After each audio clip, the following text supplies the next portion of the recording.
When you're looking at area, are you concerned about like the ratio of like actives to pendings on the MLS? Do you look at anything like that? I do, and that affects me when I sell, right? So it's like for example, Galveston right now, you got a lot of actives and little sold. So I have to budget for longer holding, like days on market. And also it affects my offer because when I end up with this house, I want my house to look like a deal. So I need to price it to where it may be the cheapest 1,200 square foot home that are available.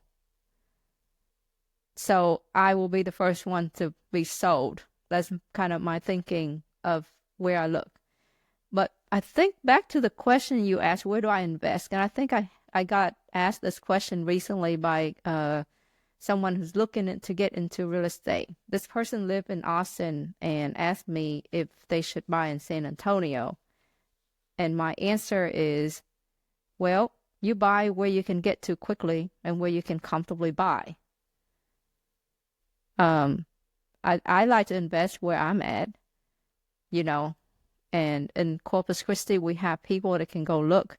Because when you're starting out and you got like someone call and say, hey, I see water coming out of your house. What do? You can run over and turn off the water quickly. But if it's 3 hours away, what are you going to do about it? Now you have to get on the phone and call somebody, so That's right. So invest where you have boots on the ground, your boots or an employee or a partner or a mentor or somebody. friends, neighbor, whatever, high school friends, somebody. And I'm not a I'm not a CPA or an attorney or a tax guy, but I've met people who tell me that they will invest where they like to travel to as well, where they might have family or where they like to vacation, because when they travel out there, that becomes an expense on their business they can write off. I haven't got to that level yet where I can buy where I like to fly, but I was told by a mentor early on that you can buy where you want to fly. But I've found plenty of deals here in Houston, so I haven't had to spread my wings much. Yeah, I agree. We got plenty of deals here. They some cash flow, some for capital appreciation, um, value appreciation. So there's plenty to go around. Yeah, that's been my experience here at Houston. And so, how are you funding your deals today? Your first one was friends and family, we talked about. But today, when you get a deal you want to buy and you're going to keep it, you're not going to wholesale it. How are you funding that purchase? Several way, depends. Sometimes cash, sometimes line of credit, sometimes a hard money lender. It depends. So if I got a bunch of cash sitting around, then I fund it with cash. If it's a small deal actually, if it's like 10, 15, 20, maybe 100, you know, but if it's more, then I probably will leverage a lender, bank line of credit, um, and hard money lender. You're an actual buyer though that has real cash, and I know this because I know you and I know our community. A lot of people will tell the seller, "I can do cash, I can do hard money lender, I can do this, I can do that." They have no access to real money and they can't show any real proof of funds. So I'm glad that you're one of the people out there making offers where you actually can perform on the contract you're offering and you do have money and you Oh, can if I buy. enter a contract, you damn well I'm gonna perform. I told my client, my seller, I'm not in the business of writing contract. I'm in the business of buying houses. So, I love that you said that because I think one of the deals I got, the only reason I got it when I look back at it is because I told them, I said, we were talking about me coming out to look at the house. He's like, well, when do you want to look at the house? And I said, sir, I don't want to come look at your house. I'm coming to buy your house. And I yeah. could tell that him and his wife, he had me on speakerphone. I could tell like they were like, ooh, like no one else has told us that before. And so when you say something like that, you have to say it with godlike confidence. Because I did. And he was Hmm. probably talking to a million wholesalers that were just trying to get a signature on a piece of paper. And I beat them out of that offer. But it was like the conversation changed when I said, I don't want to come look at your house. I'm not scheduling a viewing of your house. I'm coming to buy your house and I'm going to have an agreement with me in the car. I don't like to call it contract. I like to call it an agreement because I think contract is scary. Um, but I just tell them I'm coming to buy it and I've got an agreement in the car.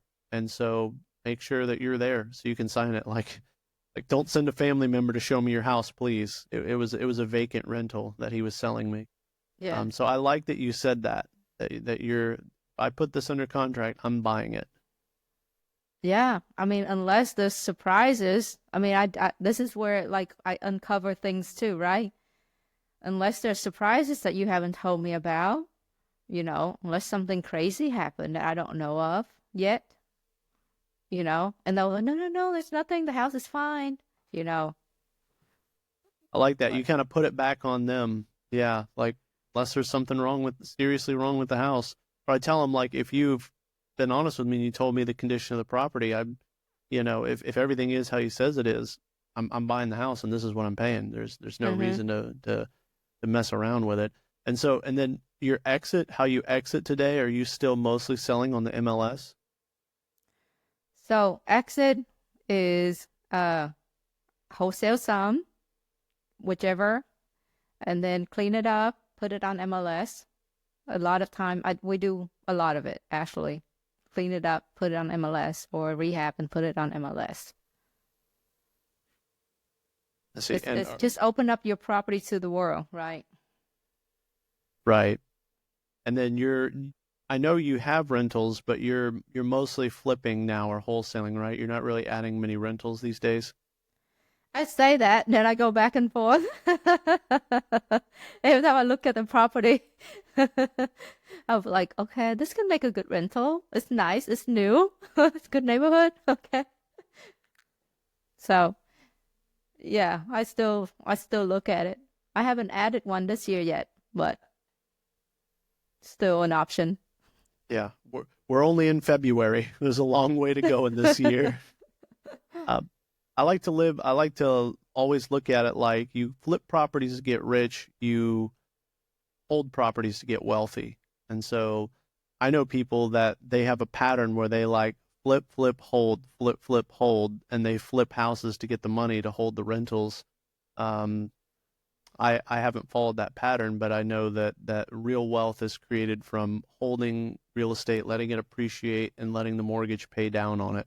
That's where real wealth comes from, in my view. I agree. I mean, it's amazing when you look back, like a couple of properties. My first rental, for example, I was gonna wholesale it, right? And I couldn't wholesale it for a 17,000 assignment fee. And this investor that I was gonna wholesale to said, "Hey V, this is a good area. Why don't you hold it?" And I'm so thankful for this investor for saying that to me because I held it and I paid 115 for it. It's probably worth three something today, 360 today. Wow. So yeah, so I'm very thankful to this person for telling me that I should hold it instead of buying it from me I was trying to make a 17, 18K assignment fee. Yeah, you would have to flip a lot of houses and put a lot more effort into flipping houses than you did to make that 200 grand or whatever it was on that property. Well, yeah, now I have to worry about how I'm gonna write off when I want to sell it. So we call those high quality problems.